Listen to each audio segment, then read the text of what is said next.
Welcome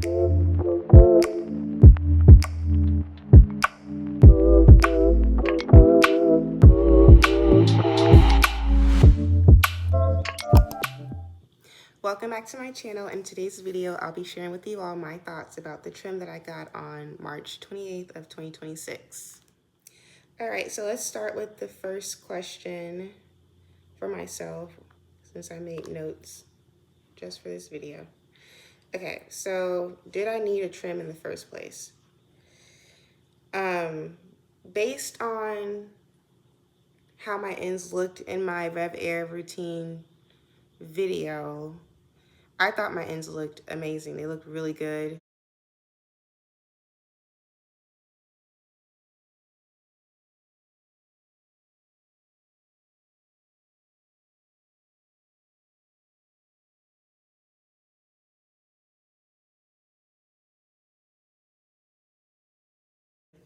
Even when I first pulled down the Rev Air for the first section, I got to see how beautiful and long my hair was, and I was so excited.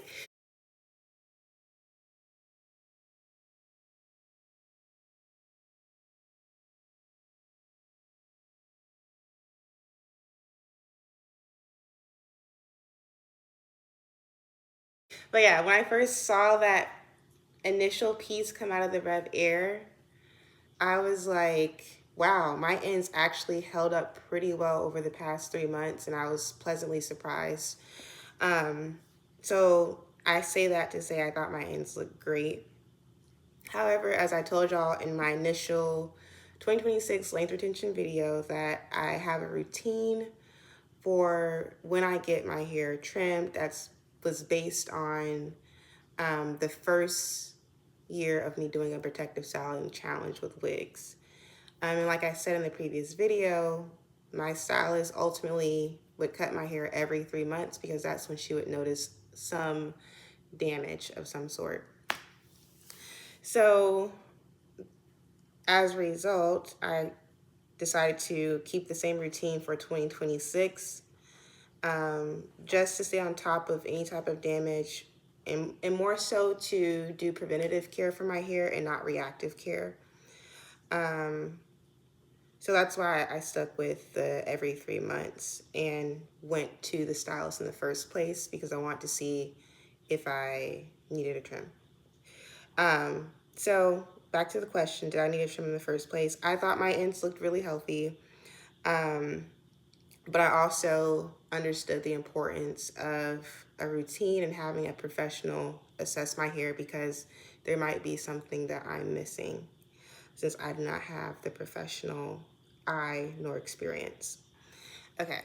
All right. So then I get to the salon, and during my assessment, she is combing my hair out, because remember, I came to the salon with my hair revved air and stretch. But if you have afro hair, you know that it can start to like shorten a little bit or shrink when you're just exposed to the regular element. So I would say by then, like, my hair is already going back to its regular form a little bit.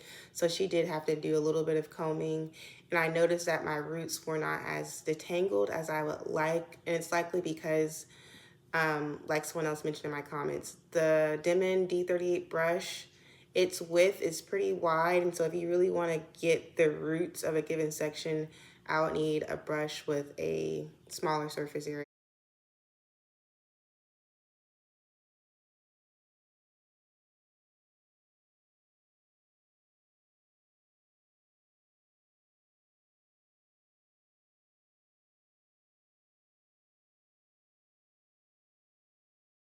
So I can get my hair better. But anyways, she had to comb my roots pretty well, which is fine. And after she combed my hair, she gave me the mirror, and then she said, you'll need this much cut. So I'm trying to show y'all, let's say, like this much. I think she showed me this much cut. 1 second. Like this. And my initial reaction was like, what? Are you serious? In my head, it was like, that's crazy. Because I thought my ends looked amazing. Um, and then she was like, but do you want me to cut something to your preference, or do you just want me to cut what I think you need cut? Um, so my initial thought in response to her question was like, let her do what she does because she's the professional. I just didn't think my opinion was warranted because she's a professional, because maybe there's something she sees that I don't see. So I just said, you know what, just do what you think needs cut, and then we proceeded to go with the trim. um what else? I'm looking down at my notes. Okay, so after I said yes, you think you do what you need to do, there was no further conversation after that. There was no, I'm deciding to cut this much because you need this much because, or your hair looks like this, I think it's this, blah, blah, blah. It was just, I'm gonna handle my business, cut your hair, and then we'll be done with the service. And of course, she's nice. We're talking, blah blah blah. She said your hair looks good. It's holding up really well. You're taking good care of it. Things like that. But there was no further clarification on why she thought my ends needed to be cut to that amount that I showed y'all. Okay. So at the end of the trim, well, first of all, when she was trimming, of course, she pulled my hair out and then she would cut, pull it out, cut. And then she did something where she pulled the front towards this area. I'm sure if a stylist is watching my video, y'all know why she's doing this. I have no idea. But she pulled my hair to the front, trimmed it, blah, blah, blah. And then she took a before and after picture. I didn't ask her to send it to me. But the after picture looked better compared to the before picture. And then, of course, I got up and looked in the mirror at the salon, and I thought my hair looked amazing. And it wasn't like super short or drastically different from when I initially did my hair at home. So I wasn't concerned whatsoever. I actually appreciated that I got the trim. I liked it. My hair looked great. And so I went home satisfied after I saw the results of my service. So after the service, she didn't tell me, okay, make sure you come back in X amount of months or X amount of weeks. I'm not sure why.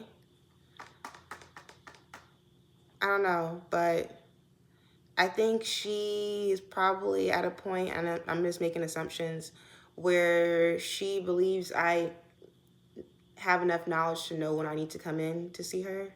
And she knows I'm a regular, so that's probably why she didn't tell me when I should follow up with her in the salon. But I just want to include that part in there as well because I'm not really sure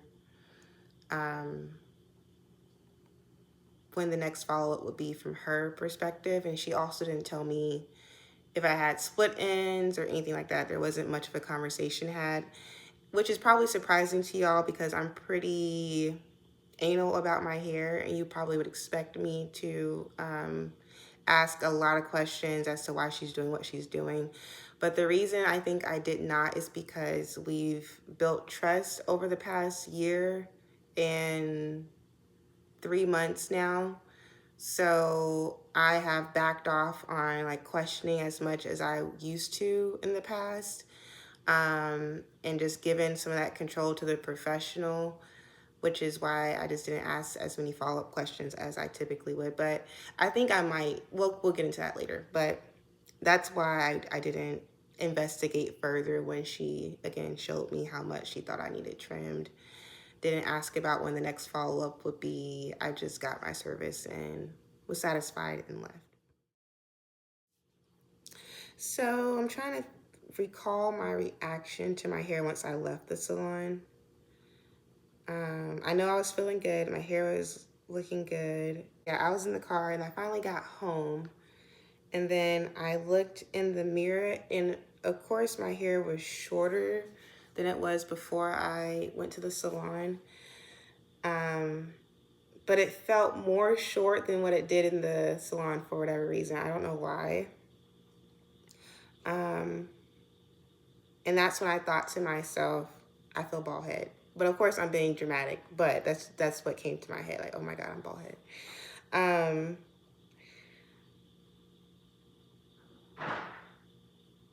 and then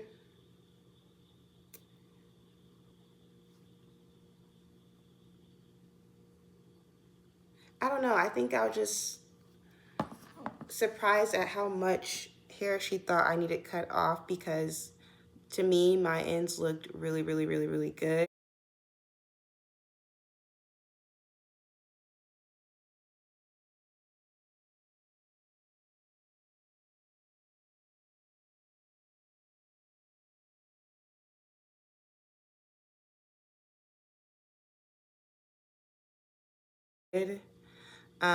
But her trim that she did on my hair also looked really, really, really good. So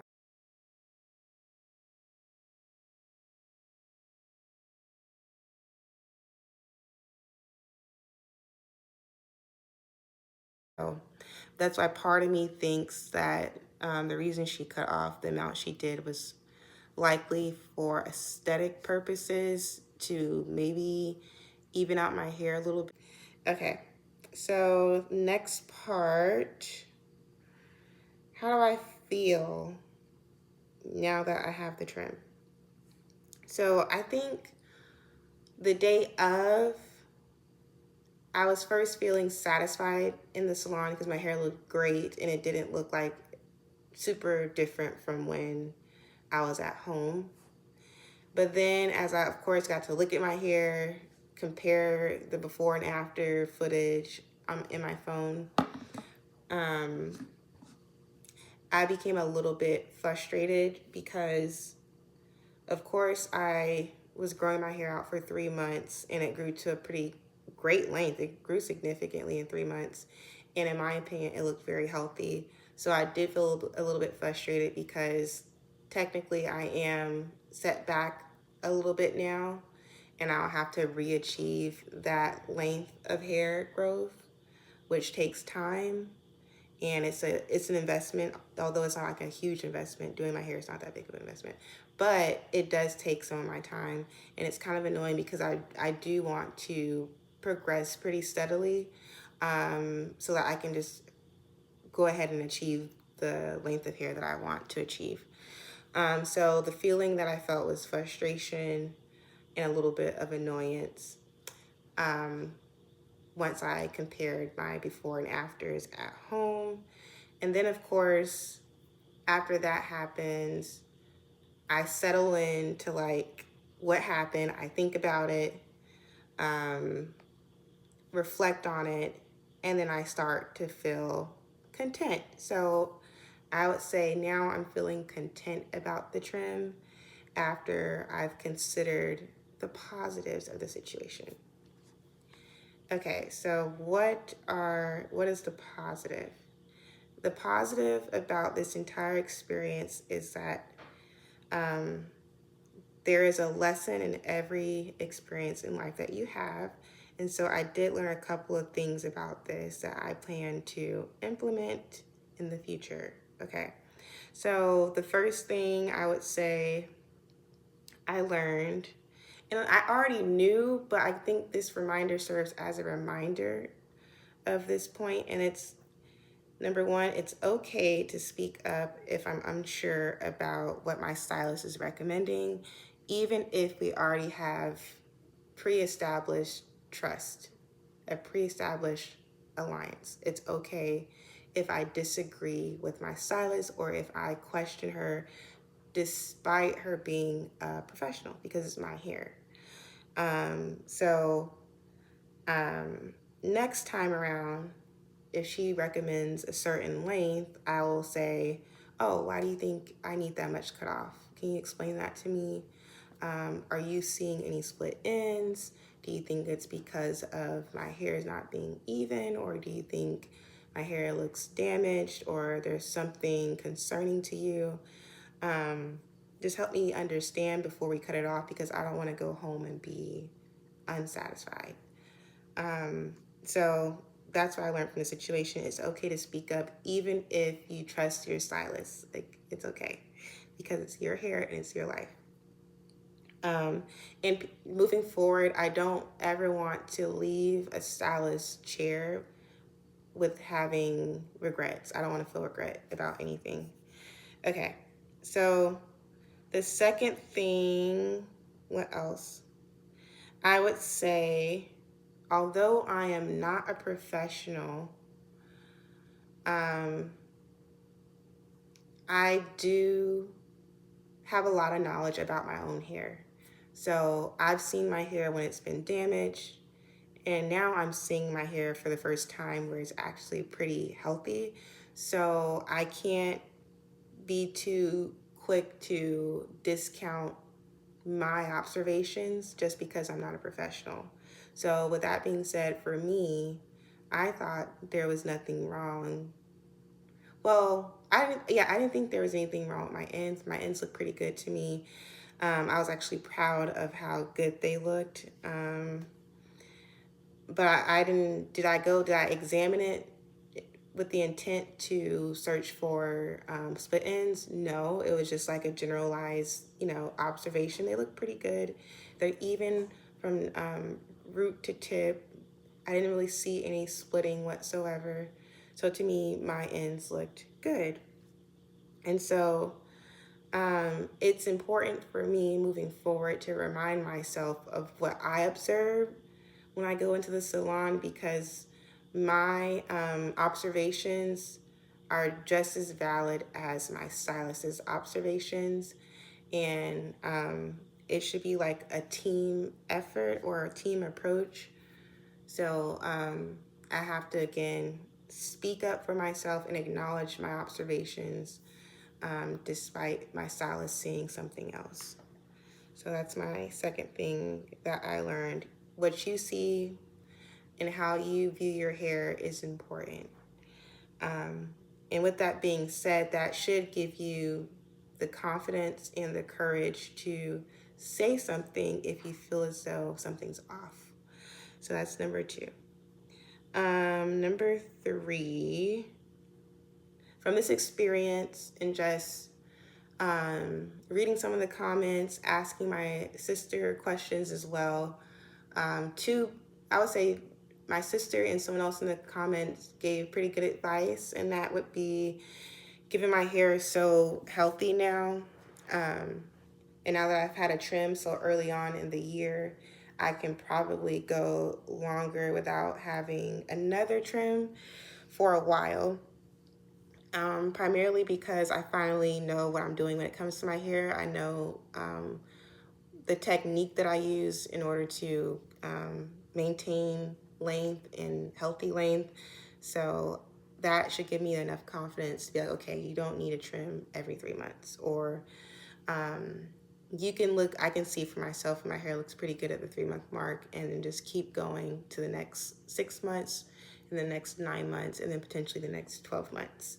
So that's the other thing about this other lesson that I learned. And I'll make a separate video on things that I learned for the past 3 months of this 2026 journey. But it was pretty, I think, notable to actually recognize, like, wow, I might actually not need to get my hair assessed so frequently because it's finally healthy. And then lastly, from this experience, I think what's important is it taught me that it's just hair, okay? It's not, but it is. Okay, so why do I say that? I did lose length, but I am equipped to, well, I'm gonna grow it back, first of all, because my hair is growing. I think it's in the growing stage, but I'm confident my hair is gonna grow back, and I am confident in my skills and techniques that I've developed specifically for my length retention. So even though I lost some inches or and a half an inch, whatever you want to say, I have the tools and the skill set to get it back. So it's not that big of a deal. And I think once I do grow my hair back to its length that it was previously, I think that'll give me even more confidence and reassurance in what I'm doing, not only for myself, but for the audience as well, because you all will see for yourself, like, oh, okay, so she lost those inches and she got it right back. So she must know a little bit of something about what she's doing. So I think that's probably one of the biggest things. Like this reinforced to me that it's just hair. It will come back. Okay. Um, so I think those are all the things that I learned from this experience. I want to reiterate, it's not the end of the world.